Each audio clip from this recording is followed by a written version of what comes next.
ആനയിറങ്ങും മാമലയിൽ ആരാരും കേറാപ്പുമലയിൽ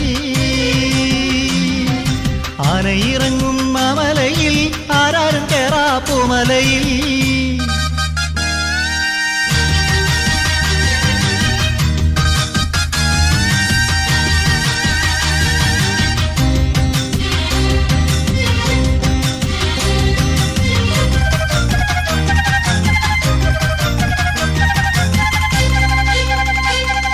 ശാപമോക്ഷത്തിൻ കഥ പറയുന്നൊര ശബരിപീഠം വണങ്ങാനും ശരകുത്തിയാലിനു ചുറ്റും വലം വച്ച് അകതാരിൽ നിർവൃതി നേടാനും ശാപമോക്ഷത്തിൻ കഥ പറയുന്നൊര ശബരിപീഠം വണങ്ങാനും ശരകുത്തിയാലിനു ചുറ്റും വലം വച്ച് അകതാരിൽ നിർവൃതി നേടാനും അളവറ്റ മോഹമുണ്ടടിയന് വേണ്ട